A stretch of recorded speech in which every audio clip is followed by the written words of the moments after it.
구속사 5분 메시지. 오늘의 말씀은 구속사 시리즈 제1권 창세기 족보 내용 중 셋 계열의 족보 중에서 에노스 편이 되겠습니다. 창세기 5장 6절 말씀 볼 때 에노스는 아담의 손자여 셋이 105세 낳은 아들이 되겠습니다.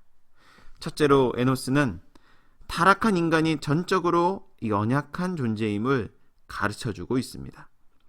에노스의 어원은 히브리어 아나쉬라는 단어로서 그 뜻은 깨지기 쉽다, 약하다라는 뜻을 가지고 있습니다. 이것은 아담의 타락 이후 거세게 밀려오는 죄악의 물결로 인해 인간은 도저히 스스로 죄의 유혹을 이길 수 없는 연약한 존재요, 또 무력한 존재임을 나타내는 것이라 할 수 있겠습니다. 시편 39편 4절 말씀 볼 때 여호와여 나의 종말과 연한의 어떠함을 알게 하사 나로 나의 연약함을 알게 하소서. 또 마태복음 8장 17절 말씀 볼 때 이는 선지자 이사야로 하신 말씀에 우리 연약한 것을 친히 담당하셨도다, 이렇게 말씀하고 있습니다. 그러나 여러분, 이렇게 자신의 연약함을 깨닫는 순간이 믿음의 진보를 이루는 첫걸음이라는 사실 믿으시길 바라겠습니다. 종교적으로 또 사회적으로 많은 것을 가졌던 사도 바울, 그도 부활하신 주님을 만난 이후 자신의 나약한 처지를 깨닫게 되었다고 말씀하고 있습니다. 그래서 로마서 7장 24절 말씀 볼 때 오호라 나는 곤고한 사람이로다. 공동번역 성경 보게 되면은 나는 과연 비참한 인간입니다, 이렇게 고백하고 있음을 알 수가 있습니다. 자신의 약함을 확실히 깨닫게 된 것이죠. 그러면서 사도 바울은 이 약한 것으로 하나님의 능력이 나타나기에 도리어 나의 약함을 자랑한다라고 고린도후서 12장 9절에서는 말씀하고 있습니다. 고린도후서 12장 9절 말씀, 이는 내 능력이 약한 데서 온전하여짐이라 하신지라. 이러므로 도리어 크게 기뻐함으로 나의 여러 약한 것들에 대하여 자랑하리니 이는 그리스도의 능력으로 내게 머물게 하려 함이라, 이렇게 말씀하고 있습니다. 사랑하는 여러분, 타락한 인간은 죄의 유혹을 이길 수 없는 너무나도 연약한 존재입니다. 그러나 우리가 자신의 연약함을 깨닫고 하나님의 능력이 나타나시기를 간절히 소망할 때 하나님께서 우리의 기도를 들으사 응답해 주시는 기적의 산 역사를 체험하시길 주님의 이름으로 축원합니다. 두 번째로 에노스 시대의 사람들이 비로소 여호와 하나님의 이름을 불렀습니다.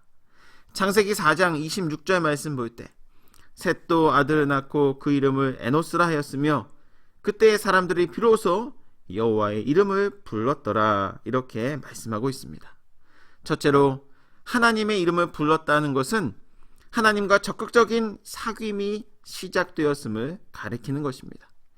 여러분, 보통 상대방을 부를 때 직함이나 계급을 부르지 않고 이름을 부르게 된다면 그것은 서로 간에 친숙하고 가까운 사이가 되었음을 의미하는 것이죠. 그리고 이것이 하나님을 향하게 된다면 결국 구원에 이르게 된다고 성경은 말씀하고 있습니다. 사도행전 2장 21절과 또 로마서 10장 13절 말씀 볼 때 누구든지 주의 이름을 부르는 자는 구원을 얻으리라, 이렇게 말씀하고 있습니다.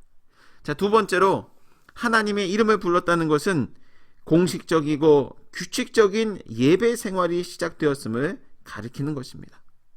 물론 에노스가 태어나기 전 가인과 아벨이 있던 시기에도 하나님께 제사 곧 예배를 드렸죠. 창세기 4장 3절과 4절 말씀입니다. 하지만 에노스 때에 와서는 사람들이 비로소 여호와 하나님의 이름을 불렀다라고 말씀하고 있습니다. 이것은 이제부터 공식적으로 그리고 규칙적으로 예배 생활이 시작되었음을 알려주고 있는 것입니다. 여러분, 이것은 내 의지는 버려버리고 오직 하나님의 통치만을 수용하겠다라는 자세요, 또한 당시 편만한 죄악으로 말미암은 이러한 극한 상황에서 속히 하나님의 구원을 바라는 구원을 호소하는 자세라라고 할 수 있는 것입니다. 사랑하는 성도 여러분, 이제부터 진심으로 하나님의 이름을 부르시기 바랍니다. 그리고 신령과 진정으로 하나님께 예배 드리시길 바랍니다. 그럴 때 하나님께서 우리의 연약함을 도리어 하나님의 능력으로 바꾸시고 우리의 모든 생활이 부응하는 놀라운 산 역사만 나타나시길 주님의 이름으로 축원합니다.